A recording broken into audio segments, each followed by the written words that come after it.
Oi, pessoal. Bem-vindos a mais uma conversa focada aqui no marketing para negócios. Hoje, a gente tem uns materiais bem interessantes para analisar. Eles exploram um ponto que, olha, parece crucial, mas que talvez seja meio subestimado, né? O poder estratégico do atendimento. Tipo, desde o primeiro oi. É verdade. E isso apareceu bastante forte nos documentos que a gente revisou, né? Parece que tem um consenso ali.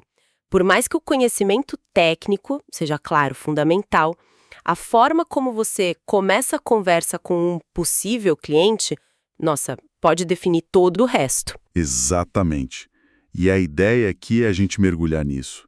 Entender por que, segundo essas fontes, esse comecinho é tão decisivo e como isso impacta negócios tão diferentes, sabe? Clínica de estética, loja de roupa, serviço técnico. Como isso afeta o resultado final. Vamos tentar extrair o ouro desses materiais. Ok, vamos desempacotar isso. Vamos lá. Olha, um padrão que vários desses textos apontaram como problemático, digamos assim, é aquela abordagem inicial meio padrão, sabe? Quase um robô falando o clássico: "Oi, como posso ajudar?". Assim, a intenção pode até ser boa, né?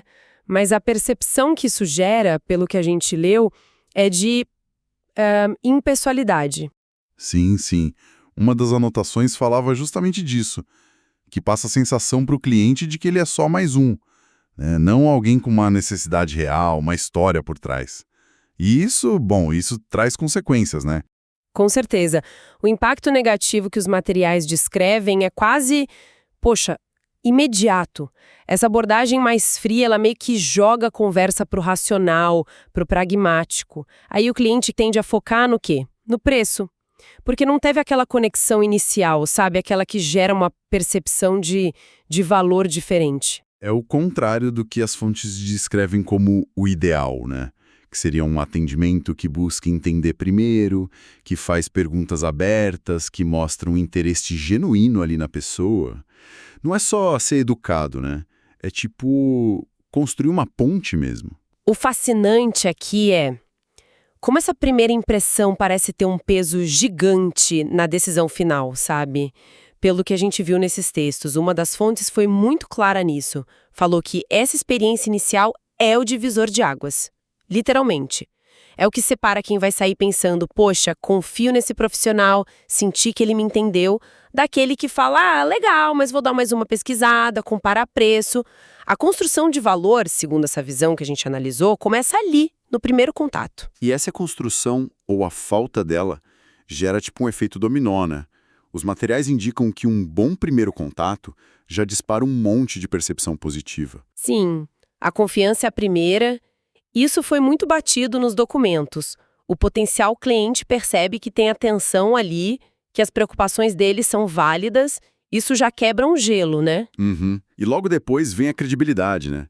Mesmo numa conversa rápida, inicial, se a comunicação é clara, segura, mostra conhecimento sem ser, sabe, arrogante, isso já posiciona a empresa ou profissional de outra forma. Foi um ponto bem recorrente nas análises. Correto. E aqui é onde fica realmente interessante, a diferenciação. As fontes levantam uma questão crucial. Quantos negócios que são ótimos tecnicamente perdem clientes por falha no trato, no relacionamento? Um atendimento inicial que acerta nesse ponto, que é mais humano, já cria uma vantagem competitiva importante, né? Pelo menos é o que essa visão sugere. E parece que isso influencia até a decisão de continuar a conversa, né? As notas sugerem que os leads, esses potenciais clientes, ficam mais engajados, eles tiram mais dúvidas, avançam no processo quando se sentem bem recebidos desde o início.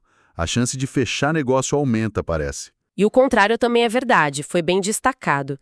Um atendimento inicial ruim, segundo as fontes, pode levar a pessoa a desistir na hora. Ela nem se aprofunda para conhecer o serviço direito. Ou, se continua, já fica com o pé atrás, sabe? Com a expectativa lá embaixo sobre tudo que vem depois. Fica claro, então, que essa abordagem que os materiais defendem não é só questão de ser simpático. É uma decisão estratégica mesmo. Exatamente. E essa estratégia, como foi detalhado nas fontes que a gente olhou, ela tem uns pilares-chave, né? A personalização é um deles, fortíssimo, é buscar entender o contexto da pessoa, o que motivou ela a procurar, qual o problema específico dela. Isso permite uma comunicação muito mais certeira. A clareza também foi muito falada, evitar aquele monte de jargão técnico, ir direto ao ponto, sabe? Garantir que a pessoa está entendendo o que está sendo proposto, principalmente em áreas mais complexas, né? Saúde, consultoria, isso é fundamental. E a empatia, claro, aquela capacidade de se colocar no lugar do outro, de ouvir de verdade as preocupações, as expectativas. As fontes até ressaltam que muitas vezes o cliente chega meio vulnerável, né? E essa escuta atenta faz uma diferença enorme para construir confiança. Outro ponto que apareceu bastante foi a rapidez e eficiência. O tempo de resposta, sabe? Seja no WhatsApp, no telefone, isso é visto como respeito, como profissionalismo. Ninguém gosta de esperar, né? A transparência também foi destacada como fundamental. Informação de preço, o que está incluído, prazo, limitações.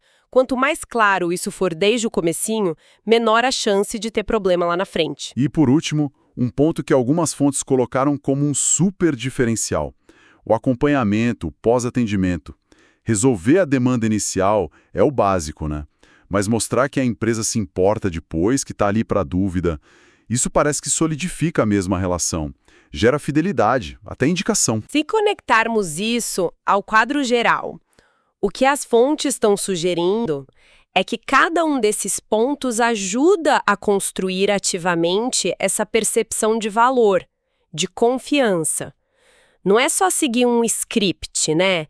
É criar uma experiência que seja positiva e estratégica desde o primeiro olá. E negligenciar essa parte inicial, segundo o que a gente leu, tem um custo bem real, né?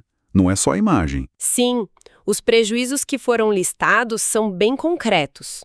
O mais óbvio, perder lead qualificado. Quanta oportunidade vai embora porque a primeira impressão foi ruim. As fontes sugerem que esse número não é pequeno. E isso leva para aquela situação que ninguém quer, né? Ter que competir só no preço. Se o atendimento não cria um diferencial que a pessoa percebe, ela vai olhar para o custo. É natural. Exato. Outro custo que mencionaram é o impacto na reputação. Um comentário negativo hoje, uma reclamação que viraliza, o material bate muito na tecla de como isso pega para a imagem da marca hoje em dia, com rede social e tudo mais. Sem falar no esforço extra que você tem para converter alguém que já teve uma experiência ruim no começo. É tipo começar o jogo já perdendo, né?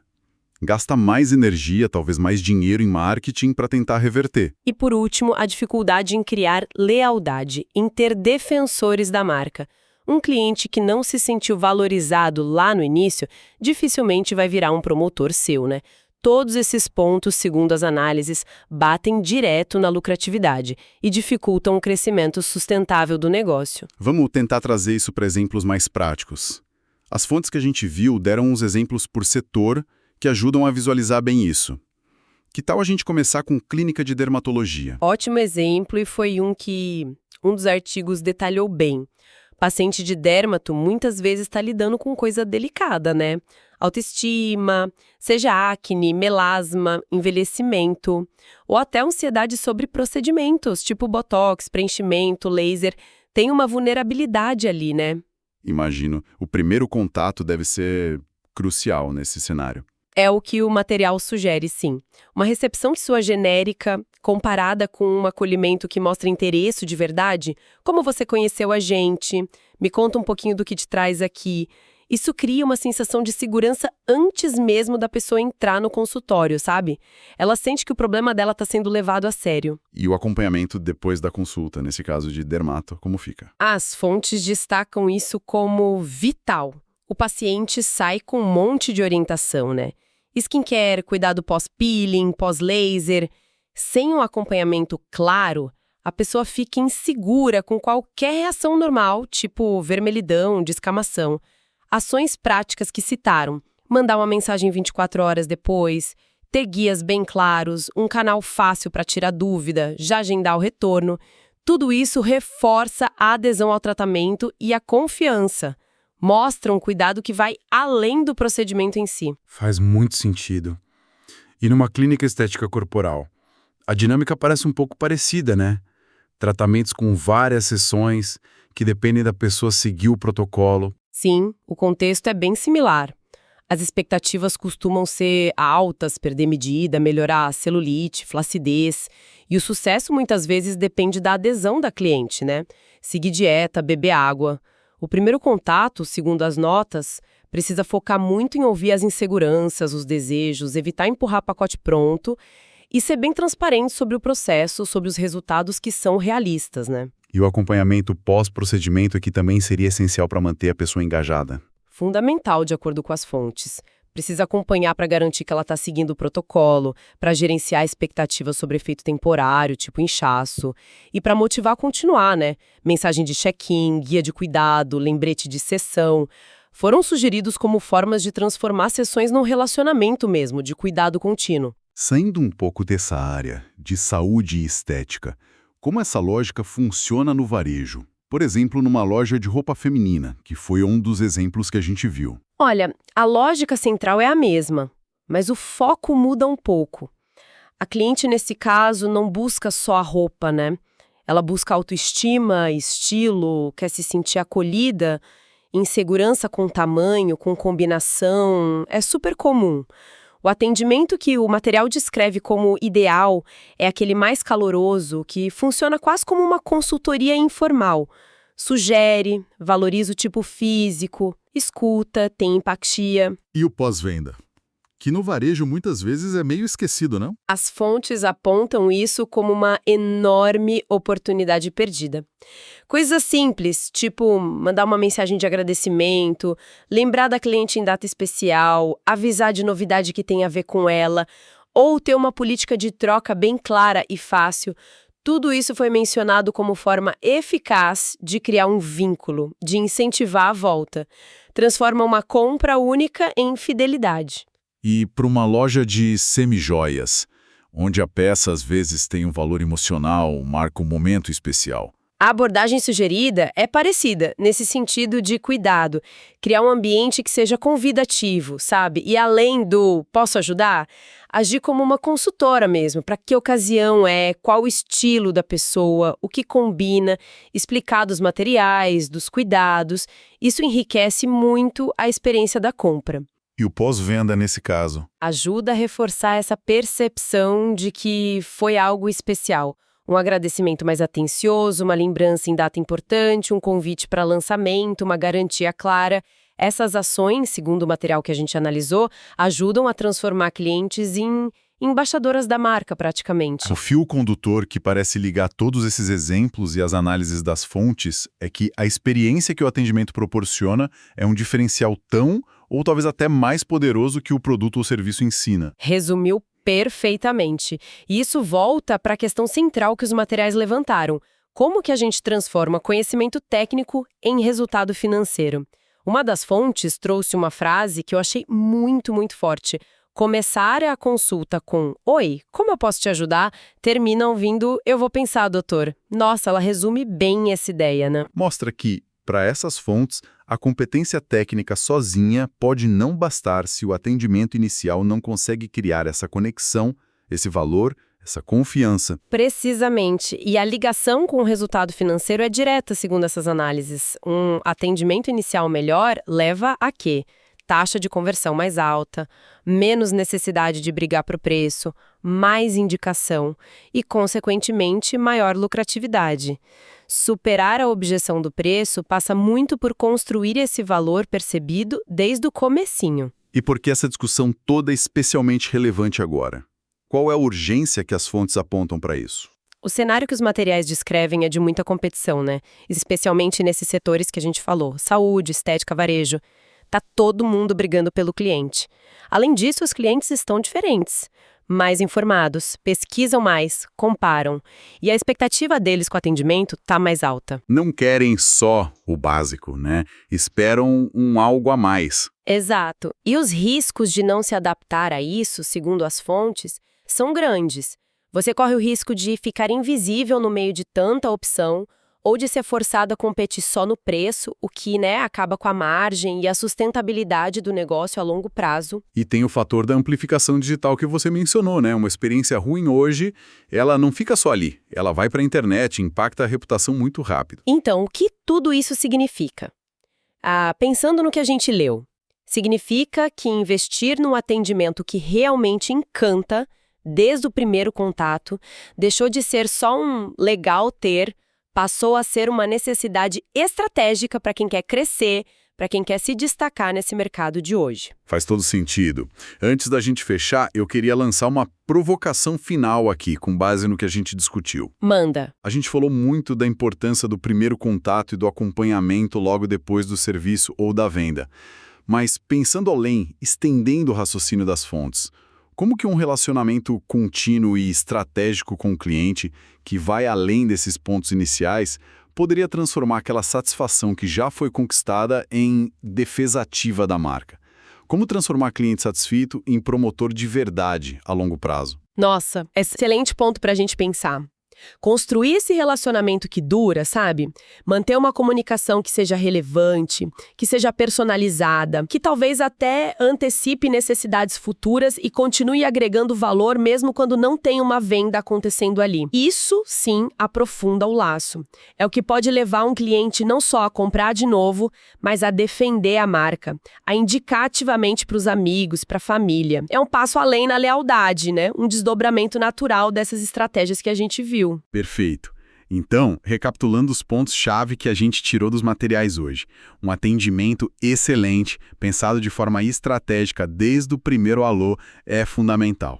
É fundamental para construir confiança, para se diferenciar da concorrência, para estabelecer autoridade. É o caminho para sair da briga só por preço e ter o valor real do seu trabalho reconhecido. Exato.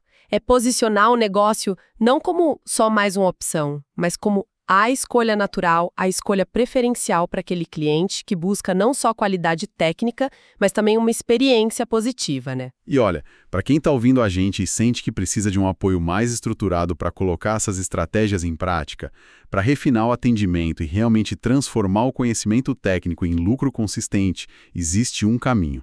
A mentoria Marketing para Negócios foi criada pensando justamente nisso. Sim, ela oferece um acompanhamento bem próximo para ajudar a desenhar jornadas de atendimento que funcionem melhor, para alinhar a comunicação da equipe e para usar as ferramentas certas para cuidar do cliente em todas as etapas, garantindo que o valor seja percebido e que a confiança seja construída de verdade. Quem tiver interesse em saber um pouco mais e entender como a mentoria pode ajudar nesse processo de crescimento, de transformar conhecimento em resultado, pode entrar em contato direto pelo WhatsApp.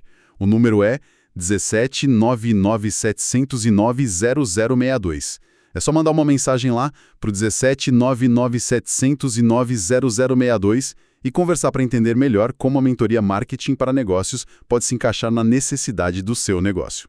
Fica aí a dica, então. Muito obrigado por compartilhar essas análises, essas reflexões todas com a gente hoje. Foi uma ótima conversa, como sempre. Imagina, eu que agradeço a oportunidade de discutir esses pontos tão importantes. E assim, a gente conclui mais esse aprofundamento aqui no Marketing para Negócios. Obrigado pela companhia de todos e até a próxima.